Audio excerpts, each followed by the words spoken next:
శ్రీ మాత్రే నమః. ఓం కాల భైరవాయ నమః. అందరూ ఎలా ఉన్నారండి? అందరికీ నమస్కారం. అందరూ బాగున్నారు కదా?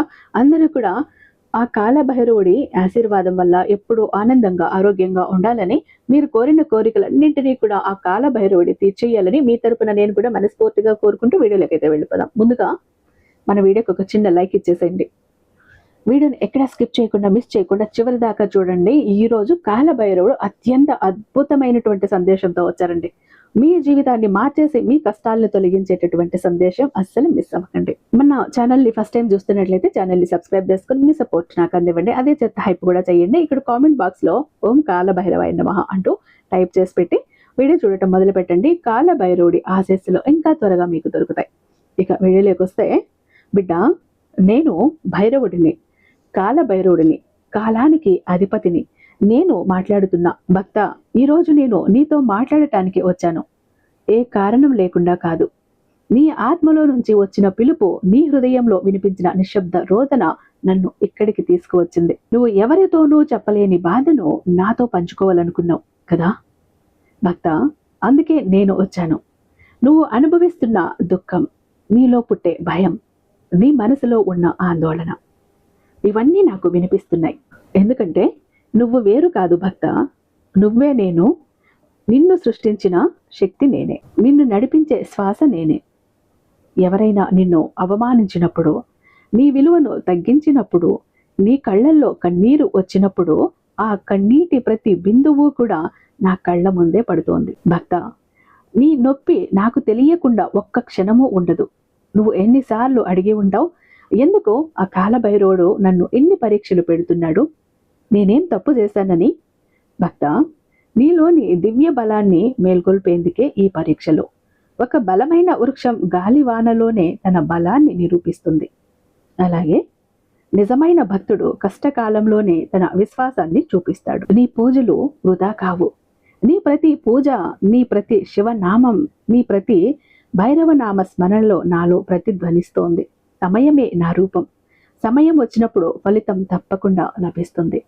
నీ సమయం వస్తుంది భక్త. ఇంకెంత దూరంలో లేదు. ఎవరైనా నిన్ను మోసం చేసినా, అవమానించినా, నీ మౌనం నీ బలంగా ఉంచు. నేను నీ పక్కనే ఉన్నా. భయపడకు, బెదిరిపోకు.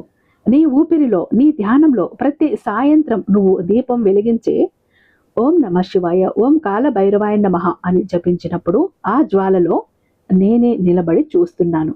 కంగారు పడకు. నీ దీపం చిన్నదైనా నీ విశ్వాసం గొప్పది. అదే నిన్ను కాపాడుతుంది. నువ్వు ఏదైనా కోల్పోయినట్లు అనిపిస్తే అది కొత్త దారికి ఆరంభం మాత్రమే. నేను ఏది వృధా చెయ్యను భక్త. ప్రతి కన్నీరు, ప్రతి బాధ నీలో కొత్త బలం మేల్కొల్పే సాధనమే. నన్ను ఆలయంలో కాక నీ హృదయంలో చూడు. నీ హృదయం నా ఆలయం, నీ ఆత్మ నా గుడి, నీ ప్రాణం నా అగ్ని భక్త. ప్రతి అవమానం, ప్రతి బాధ నీ కర్మఫలం. కానీ భయపడకు, భక్తితో భరించు. అది విముక్తి అవుతుంది. నిన్ను ఎవరైతే బాధ పెడతారో వారిని నేను వదలను. వారి పాపానికి ఫలితం తప్పదు. వారు నీకు చేసిన అన్యాయం నాకు చేసినట్లే అవుతుంది. న్యాయానికి పరీక్ష పెడతాను గాని అన్యాయానికి సహకరించను. ప్రతి తుఫాను కూడా నీ ఆత్మను బలపరచటానికే వస్తుంది. భయపడకు. నీలో నేను ఉన్నాను. శాంతమైన అగ్నిలా, ఎప్పటికీ కూడా ఆరని జ్యోతిలా. ప్రతి తుఫాను నీ ఆత్మను బలపరచటానికే వస్తోంది. భయపడకు. నీలో నేను ఉన్నాను. శాంతమైన అగ్నిలా, ఎప్పటికీ కూడా ఆరని జ్యోతిలా. ఇప్పుడు జాగ్రత్తగా విను. నా మాటలు ఇప్పుడు అగ్నిలా ఉంటాయి. ప్రేమించే వారిని నేను కఠినంగా రక్షిస్తాను. నిన్ను ఎవరు బాధ పెడతారో వారిని నేను గమనిస్తున్నాను. వారు నిన్ను అవమానించినప్పుడు నువ్వు కేవలం కన్నీరు పెట్టావు. కానీ నేను ఆ కన్నీటి వెనుక ఉన్న నిశ్శబ్ద ఆవేదనను విన్నాను. వారి ప్రతి చర్య నా దృష్టిలో ఉంది. వారికి బుద్ధి చెప్పే సమయం నేనే నిర్ణయిస్తాను. వారు చేసిన పాపానికి ఫలితం తప్పదు. నీ తప్పు లేకుండా నిన్ను బాధ పెట్టిన వారికి భైరవుడి కోపం అంటే ఏంటో చూపిస్తాను. వారి పాపం వారినే కాల్చేస్తుంది. వారి పాపపు అగ్నిలో వారే కాలిపోతారు. భక్త, నీ మౌనం నీ ఆయుధం. నువ్వు ప్రతిస్పందించకపోవటమే నీ నమ్మకం నాపై ఉందని నిరూపిస్తోంది. నేను ఎన్నిసార్లు నిన్ను కాపాడానో నీకు తెలియదు. నీకు ఎదురైన ప్రమాదాలు నీకు చేరకముందే నేను అడ్డుకున్నాను. నువ్వు ఓం కాలభైరవాయ నమః, ఓం నమఃశివాయ అని పిలిచిన ప్రతిసారి నేనే నీ పక్కన ఉన్నాను. నువ్వు చూడలేకపోయావు. నీలో నేను ఉన్నప్పుడు నిన్ను ఎవరూ జయించలేరు. ఎవరిని ద్వేషించుకో, ఎవరికి భయపడుకో. నీ వెనుక నేను ఉన్నాను, కాలభైరవుడిని. ఎవరైనా నీపై అహంకారం చూపితే వారి అహంకారాన్ని నేనే దహించి వేస్తాను. నా భక్తులను అవమానించేవారు తమ అగ్నిలో తాము కాలిపోతారు. నిన్ను ఎవరు బాధ పెడతారో భక్త, వారు నాలోని సహనాన్ని పరీక్షిస్తున్నారు. నీ బాధ నాకు తెలుసు. దీనికి వాళ్ళకి కర్మఫలం తప్పదు. న్యాయం నా ధర్మం. నువ్వు మౌనంగా భరించు. సమయం వచ్చినప్పుడు నేను సమాధానం చూపిస్తాను. అంతవరకు ఓపిక పట్టు. నీ భక్తి నీ కవచం. ఏ శత్రువు ఎదురైనా ఓం కాలభైరవాయ నమః ఉచ్చరించు. అది నిన్ను పదునైన కత్తిలా రక్షిస్తుంది. నేను నీతో ఉన్నాను. నువ్వు పడిపోయిన ప్రతిసారి నిన్ను లేపేది నేనే. నీకు అనిపించవచ్చు, అసలు పడకుండా కాపాడొచ్చు కదా భైరవా, ఎవరు అనకుండా కాపాడొచ్చు కదా అని. కానీ అలా పడకుండా కాపాడితే నీకు కష్ట సుఖాల విలువ ఎలా తెలుస్తుంది బిడ్డ? ఆ కష్ట సుఖాలే నీ జీవితానికి ఆధారం. నీ అన్యాయానికి సమాధానం సరైన సమయానికి నేనే ఇస్తాను భక్త. ఇప్పుడు నీ మనసు ప్రశాంతంగా ఉంచు. చీకటిలో కూడా నా జ్యోతి ఉంటుంది. జీవితం ఎప్పుడూ కూడా ఒకేలా ఉండదు. వాన ఎండ రెండూ కూడా నా దయే. వాన నీలోని ధూళిమిని తుడిచేస్తుంది. ఎండ నీ బలాన్ని పెంచుతుంది. నీ హృదయంలో ఉన్న శివతత్వాన్ని, భైరవ తత్వాన్ని తాకి చూడు. భయం, దుఃఖం ఆవిరైపోతాయి. నీ శ్వాసలో ఓం నడుస్తూనే ఉంటుంది. అది నేనే. ఎవరిని ద్వేషించుకో. నీకు అన్యాయం చేసిన వారిని శాంతితో చూడు. వారి పాపానికి సమాధానం నేను ఇస్తాను. నువ్వు క్షమించే క్షణంలో నీ ఆత్మ మరింత స్వచ్ఛమవుతుంది. వంచిన వారు నీకు పాఠాలుగా మిగిలిపోతారు. వారిని ధన్యవాదాలతో చూడు. ఎందుకంటే వారు నీలోని దివ్య బలాన్ని మేల్కొల్పారు. భక్త, నీ గతాన్ని వదిలే.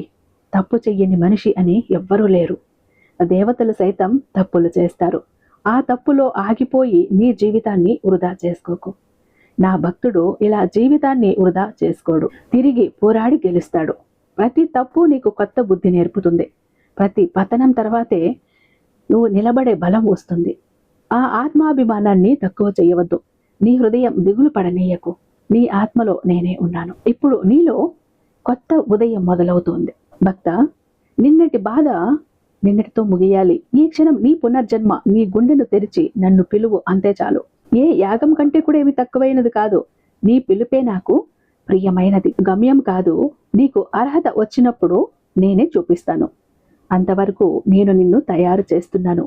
ప్రతి కష్టం ఒక సాధన, ప్రతి అవమానం ఒక పరీక్ష, ప్రతి బాధ ఒక బలం. కూలిపోకు, నిలబడే ఉండు. ఎందుకంటే నిలబడే బలం నీలోనే ఉంది. నీ కన్నీరు ఆరక ముందే వెలుగు తొంగి చూస్తుంది. నీ భవిష్యత్తు గురించి ఆలోచించుకో. దాన్ని నాకు అప్పగించు. నీ ధర్మాన్ని చెయ్యి. నీ మార్గాన్ని నేనే సాధ్యం చేస్తాను. నిజాయితీగా నడిస్తే నా దయ ఎప్పుడూ ఉంటుంది. నీలో విశ్వాసం ఉంటుంది. నీలో విశ్వం నడుస్తుంది. నీ ప్రతి శ్వాసలో సృష్టి ఉంది. నీ చూపులో కరుణ ఉంది. నీ ఆత్మలో భైరవ తత్వం ఉంది. ఇప్పుడు ఈ క్షణం నుండి భయం విడుచు. గతాన్ని మర్చిపో. భవిష్యత్తును నాకు అప్పగించు. ప్రస్తుతం నాలో లీనమవ్వు. నీ జీవితం అంతా శాంతితో నిండిపోవాలి. నీ మనసులో కాంతి ఎల్లప్పుడూ వెలిగిపోవాలి. నీ నడకలో ధైర్యం, నీ మాటల్లో కరుణ, నీ చూపులో దయ ఉండాలి. నేను ఉన్నాను. నీతోనే ఉన్నాను భక్త. ఎప్పుడూ నీతోనే ఉన్నాను. నీ తల మీద నా చెయ్యి ఎల్లప్పుడూ ఉంటుంది. నీకు రక్షణ, ఆశీర్వాదం, శాంతి ఇవే నా వాగ్దానం. ఇక్కడ భైరవుడు నిన్ను కాపాడుగాక. నేను కాలానికి అధిపతిని, కాల భైరవుడిని నీకు వాగ్దానం చేశాను. మాట ఇచ్చి తప్పడు ఈ భైరవుడు. నేను ఇచ్చిన మాటను నిలబెట్టుకుంటాను బిడ్డ. నీకొచ్చిన నష్టమేమీ లేదు. కానీ నువ్వు మంచి దారిలో నడవటమే నీ వంతు అంటూ ఈరోజు కాలభైరవుడు ఒక అద్భుతమైన సందేశంతో మన ముందుకు వచ్చారండి. ఐ హోప్ ఈ వీడియో మీకు నచ్చే ఉందని భావిస్తున్నాను. రేపు ఒక అద్భుతమైన సందేశంతో మీ ముందుంటాను. అంతటిదాకా సర్వేజన సుఖినో భవంతు. ఇక చాలా మంది ఎప్పుడు కూడా బాధపడుతుంటారండి, మా జీవితం ఎందుకు ఇలా అయిపోయింది, ఏ విధంగా ఆనందం లేదు, సంతోషం లేదు, అందరూ చూస్తుంటే అందరూ సంతోషంగా ఆనందంగా హ్యాపీగా ఉన్నారు, అనుకున్న పనులన్నీ చకచకా చేసేస్తారు, అందరికీ అన్ని హెల్ప్ ఉంది, మాకెందుకు ఇలా ఉంది మా జీవితం, అష్ట కష్టాలు పడుతున్నాము, జాబ్ లేదు, కోరిన వ్యక్తి లేరు, బిజినెస్ లో గ్రోత్ లేదు, సంపాదన లేదు, అప్పులు తీరట్లేదు, ఆర్థిక ఇబ్బందుల నుంచి బయటపడలేకపోతున్నాం, మాకు ఇవ్వాల్సిన వాళ్ళు డబ్బు ఇవ్వట్లేదు, కోర్టు కేసులు క్లియర్ అవ్వట్లేదు, తాకట్టులో ఉన్న ప్రతి ఒక్కటి అక్కడే ఉండిపోయాయి, ఇల్లు పొలాలు భూములు బంగారం కూడా ఏవి ఇంటికి వచ్చే ప్రసక్తి లేదు, ఇంట బయట కూడా నిష్కారణమైన నిందలు, నిష్కారణమైన గొడవలు, మనశ్శాంతి లేదు, ఎటు వెళ్ళినా పిల్లలు సరిగ్గా చదవట్లేదు, మాట వినట్లేదు, పెళ్లిళ్ళు జరగట్లేదు, బిజినెస్ లో గ్రోత్ లేదు, జనాకర్షణ లేదు, ధనాకర్షణ లేదు, మెయిన్ లక్ కలిసి రావట్లేదండి. బ్రతుకుదామా కదా అని ఏదో ఒక పని చేద్దామా అని పోతే ఏది ముట్టుకున్నా కూడా మాడి మసైపోతుంది, బంగారాన్ని ముట్టినా కూడా బొగ్గులా మారుతుందంటే మా దురదృష్టాన్ని మీరే అర్థం చేసుకోండి. మా జీవితం ఈ చిందర వందర నుంచి గందరగోళం నుంచి బయటపడాలంటే ఒక అద్భుతం జరగాలండి అని ఎవరైతే అద్భుతం కోసం ఎదురు చూస్తూ ఉన్నారో అలాంటి వారికి ఒక అద్భుతాన్ని చేసి చూపిస్తుంది బిలియనీర్ చక్ర. ఈ ఒక బిలియనీర్ చక్ర మీతో మీ జోబులో, మీ పాకెట్లో, మీ వాలెట్లో, మీ పర్సులో మీరు పెట్టుకుని వెళ్ళారు అంటే 100కి 1000% సక్సెస్ వస్తుంది. ప్రతి ఒక్కటి మీ సొంతమవుతుంది, కోరిన ప్రతి ఒక్కటి మీకు దక్కుతుంది, జనాకర్షణ ఉంటుంది, ధనాకర్షణ ఉంటుంది, లక్కు కలిసి వస్తుంది, కోరిన ఉద్యోగం, కోరిన వ్యక్తి, కోరిన ఆస్తి, కోరిన అంతస్తు, కోర్టు కేసులు క్లియర్ అవుతాయి, తాకట్లో ఉన్న ప్రతి ఒక్కటి ఇంటికి వస్తుంది, ఇన్నాళ్ళు మీతో గొడవలు పడ్డ వాళ్ళే ప్రేమగా మాట్లాడతారు, అన్ని విధాలుగా కూడా అనుకూలంగా ఉంటుంది, దూరం అయిపోయిన వ్యక్తులు దగ్గర అవుతారు. ఈ ఒక్క బిలియనీర్ చక్ర మీతో ఉంటే మీరు చక్రం తిప్పుతారు. విష్ణుమూర్తి చేతిలో ఉన్న సుదర్శన చక్రానికి ఎంత పవర్ ఉంటుందో బిలియనీర్ చక్రానికి అంత పవర్ ఉంటుందండి. అయితే మన దగ్గర 2 టైప్స్ ఉంటుందండి. ఒకటి పాకెట్ చక్ర, చెప్పాను కదా, పాకెట్ చక్ర ఒకటి గనక మీ జోబులో, మీ పాకెట్లో, మీ వాలెట్లో, మీ పర్సులో మీరు పెట్టుకుని వెళ్ళారంటే 100% పని చేసుకుని ఇంటికి రావాలి, పని జరగలేదు అన్న మాటే ఉండదు. ఫ్యామిలీ ప్యాక్ అన్నప్పుడు 3 చక్రాస్ ఉంటాయి. ఒకటి పూజా గది చక్ర, 2 పాకెట్ చక్రాస్. పూజా గది చక్ర ఎందుకండి అంటే మీ ఇంటి పరంగా బిజినెస్ ఏరియాలో, వ్యాపార స్థలంలో ఎలాంటి ఒడిదుడుకులు ఉన్నా, నెగిటివ్ ఎనర్జీస్ ఉన్నా, డబ్బు నిలకడగా లేకపోయినా, జనాల కళ్ళు ఉన్నా, జనాల ఏడుపులు ఉన్నా, నరదృష్టి, నరఘోష అన్ని పటాపంచలైపోతాయి. పాకెట్ చక్రాస్ 2 ఎందుకండి, వైఫ్ హస్బెండ్ ఇద్దరు వర్కింగ్ కాబట్టి, ఇద్దరికి సక్సెస్ కావాలి కాబట్టి, అంటే ఒక ఫ్యామిలీకి టోటల్ గా ఒక ప్రొటెక్షన్ లా ఉంటుంది బిలియనీర్ చక్ర. ఎవరికి ఏది కావాలన్నా స్క్రీన్ మీద ఉన్నటువంటి వాట్సాప్ నెంబర్ కి నాకు ఒక్కసారి మెసేజ్ చేయండి, నేను దానికి మరింత దైవిక శక్తి నింపి మీ ఇంటి దాకా నేను పంపిస్తాను. ఐ హోప్ ఈ వీడియో మీకు నచ్చే ఉందని భావిస్తున్నాను. రేపు మరొక అద్భుతమైన వీడియోతో మీ ముందుంటాను. అంతటిదాకా సర్వేజన సుఖినో భవంతు.